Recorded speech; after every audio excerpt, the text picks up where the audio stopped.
the vision for power, if you were truly to sum it up, is that we see a sustainable and thriving future for all life on this planet. All life on this planet. Every species, every person, a sustainable and thriving future. And we actually don't need to figure out the goals to get there. That's already been figured out. This is coming from the United Nations. So the United Nations had an initiative called the Global Goals. And they came up with 17 global goals to set the course of our planet on the path of a sustainable future. These 17 global goals include no poverty, no hunger, good health, quality education, gender equality, clean water and sanitation, renewable energy, good jobs and economic growth, innovation and infrastructure, reduced inequalities, sustainable cities and communities, responsible consumption, climate action, life below water, life on land, peace and justice. And so we don't need to reinvent the wheel. These are the 17 global goals that as a humanity, as a society, that we all have to solve to have a sustainable future. So the question is, how?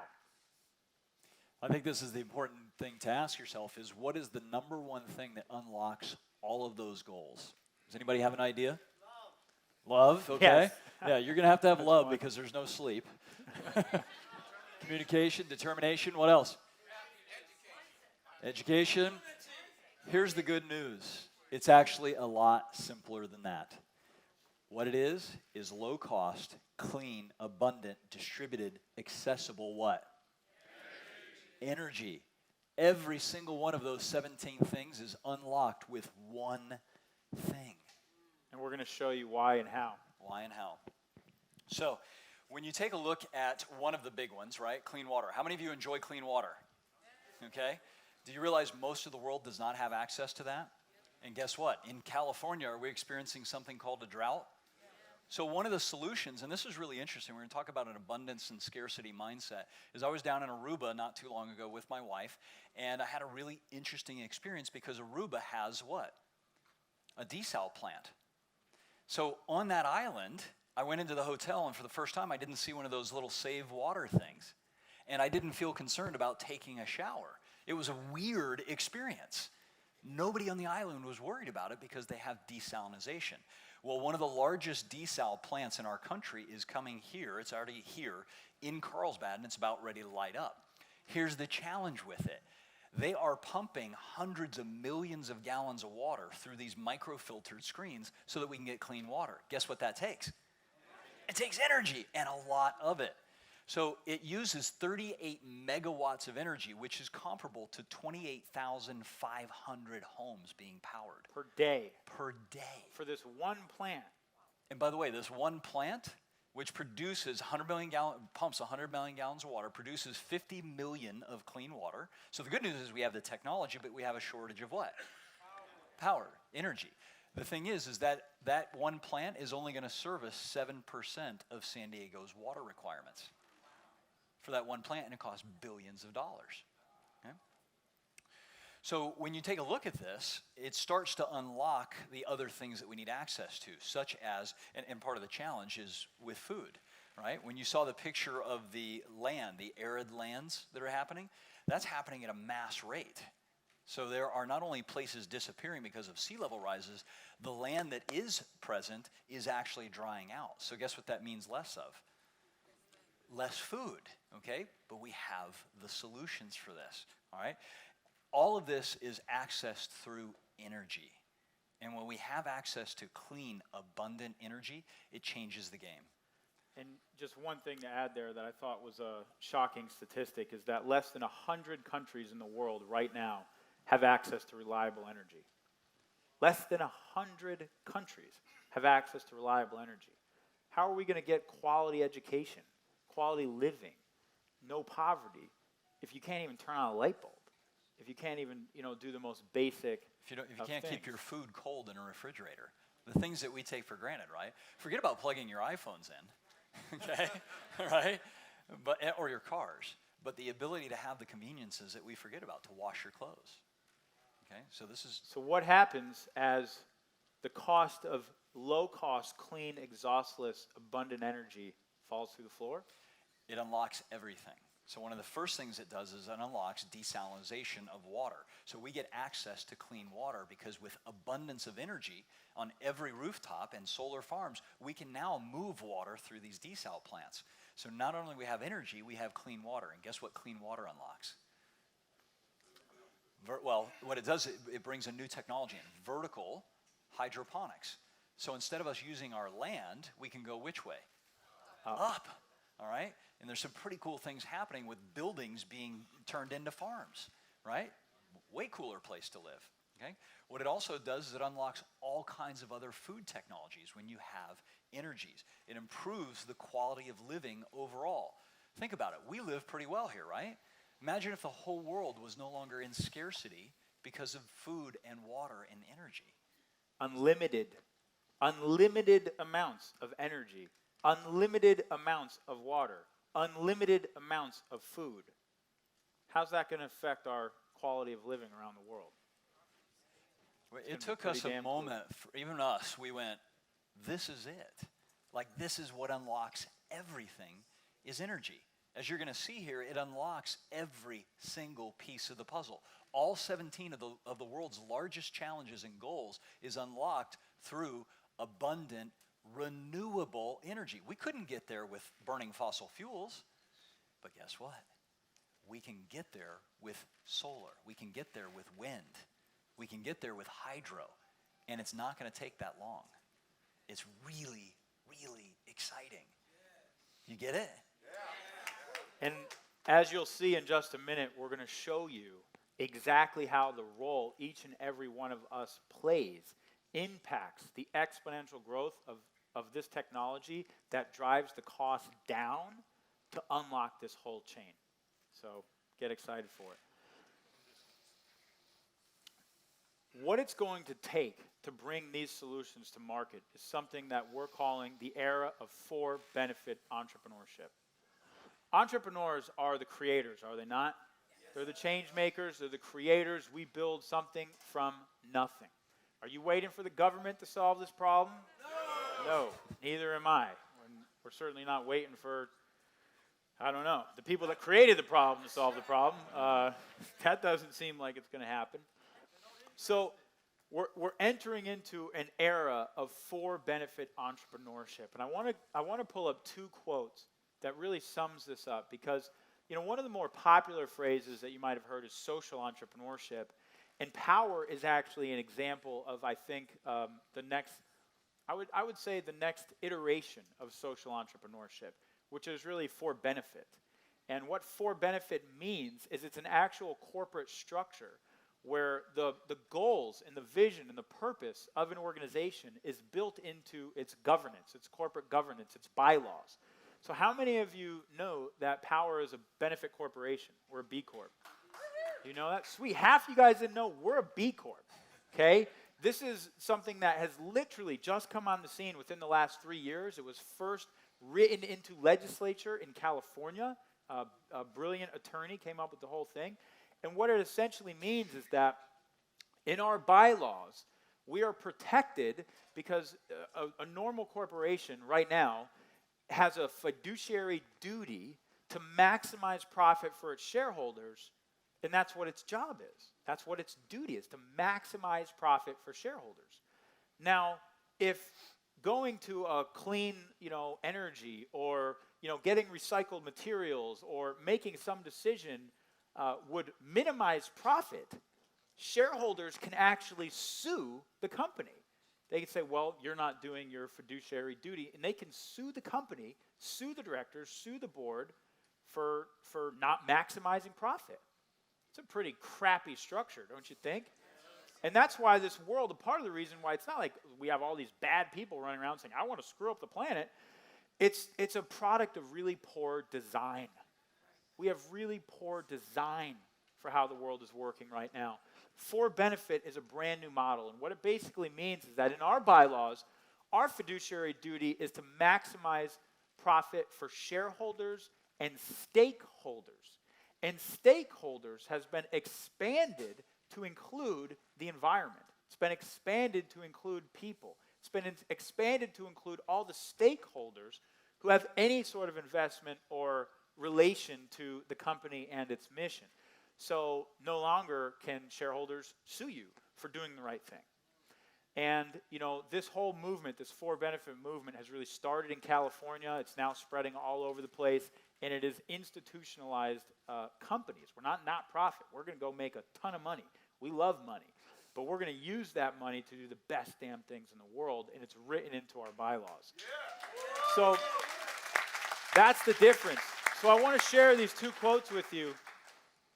One is, entrepreneurs are innovative, highly motivated, and critical thinkers.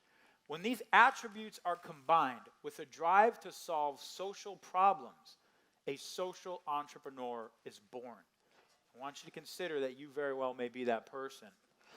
Next, from Bill Drayton, who's one of the founders of social entrepreneurship, one of the earliest who coined the term. The core psychology of a social entrepreneur is someone who cannot come to rest in a very deep sense until he or she has changed the pattern in an area of social concern all across society. We cannot come to rest until we've changed the pattern in an area of social concern all across society. So just consider that as a frame right now when we share the master plan. When we really got clear on what it is that we're doing, when we really got clear on what this is, what we realized is that power connects entrepreneurs to sustainable technologies to bring about the distribution of game-changing innovations that are going to do two things: solve the world's grandest challenges, and two, democratize for-benefit entrepreneurship at scale. And what that means is to democratize for-benefit entrepreneurship at scale for less than $500. Anyone can start a business solving the world's grandest challenges. Now that is some cool shit. And we are going to take that to scale. I mean millions of people. That's how we're going to do this, ladies and gentlemen. So what's the plan? Part one is we change how the world generates energy through accelerating the distribution of solar technology. This is part one. This is where we go first. You already know why. Part two, we change how the world consumes energy through accelerating the distribution of sustainable transportation, smart homes, and energy storage. And part three, we advance the distribution of globally transformational products that affect the sustainability of all natural resources and humanity. Our land, our air, our water, our food, and our energy. Those 5 categories are all going to be categories that we enter. And notice the timelines at the bottom, right? So those of you who are action-based, part 1 is in 1 to 10 years, okay? Part 2 is 3 to 15 years. And then for the next 100 years, we're going to shift the whole planet. We have, at this point, 100. We've at least got a vision for what we can all accomplish for the next century. We'll keep you busy between now and then. And here's the thing about this, is that we are crossing this chasm. When we were up at Solar City and we met the new president, Toby, of Global VP of Global Sales? President of Global Sales. President of Global Sales. And this guy is sharp. I mean, he is on it. And we asked him, we said, what is the number one challenge you're having in reaching part 1 of our goal? And he said, the number one challenge you and your audience solve, it's education. It's education and awareness. Because guess what? We already get it, right? Most of you already get this. But there are half the world out there that doesn't get it or doesn't believe it. They're unaware. Or worse, they're misinformed. They're operating off a set of beliefs that just isn't true. And so guess what we do? We educate and we make them aware. And as we cross this chasm, as we move from innovators we've already done to early adopters, and we move into this next stage, which is the early majority, when we cross this, that's when everyone just goes, well, of course. Do you get it? Can you feel it? So this is our greatest challenge, but it's our greatest opportunity. And when we say we don't sell, that's partially true. We're selling people on a better future. We're selling people on a better mindset. We're selling people on not only energy abundance, but financial abundance and freedom, because for so long we've been trained and programmed to think that that's not possible. But it is. And it is within the next 10 to 15 to 20 years. Own that. Because you're creating that with us. One of the most magical things is we all do our job, we do our sacred duty, whatever that is involved in this process as well. This is the hardest part. Crossing the chasm of a new technology, achieving the mainstream early adopters, that's the hardest part. We're going through, the famous author of The Diffusions of Innovation Theory said, this chasm where if technologies don't cross it, sometimes they can die, because you've got to go from 1 to 10%. And it takes enormous energy, enormous education, enormous everything to move through until the early majority, who wants everybody else to prove it for them, they want it validated for them. They're not going to take a risk. They're only going to jump on board when somebody else has proven it. So to get to that point of 10%, that's the chasm we're crossing right now. And as we hit the early majority adopter phase, what happens? Explosion. And we start to benefit from the economy of scale. And now that cost is going to drop through the floor, because the scale of solar technology, the scale of what we're doing is so much larger. Everything drops. You're buying, materials and 10x and this and that, and so it all gets cheaper.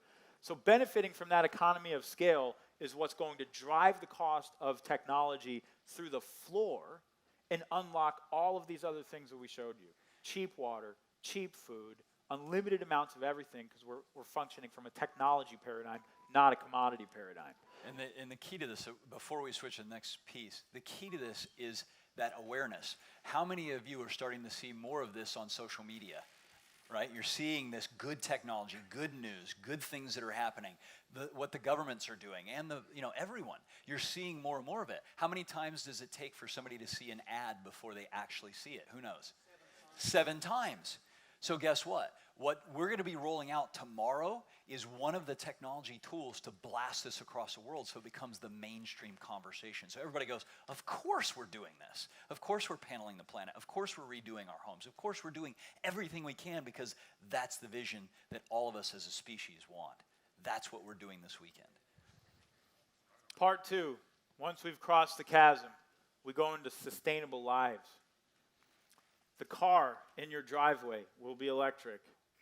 The battery storing the energy from your solar panels. The LED light bulbs, which are going to save you tremendous amounts of money and energy. The new appliances you're going to have that know to intelligently use energy at this time and not at this time, or turn themselves off or turn themselves on. The controllers like Nest. Unfortunately, if you're in Southern California, possibly Turf, because if we don't get desal in time, we're going to run out of our lawns. So this is where we go next. And in part 3, here's where we just start to imagine sustainable everything. We have atmospheric water generators already. We can generate water out of the atmosphere. A machine just sits in your living room and makes you water. What's the secret to that? Energy. Vertical hydroponics gardening, we've already talked about. This is the future, and who knows, maybe one day we'll sell a solar airplane. Why not? We don't know where we're going to go, but what we do know is that this whole world is coming. Because the true essence of what technology unlocks is a world of abundance. It's a world of abundance. We are moving from a paradigm of scarcity, where there's limited amounts of everything.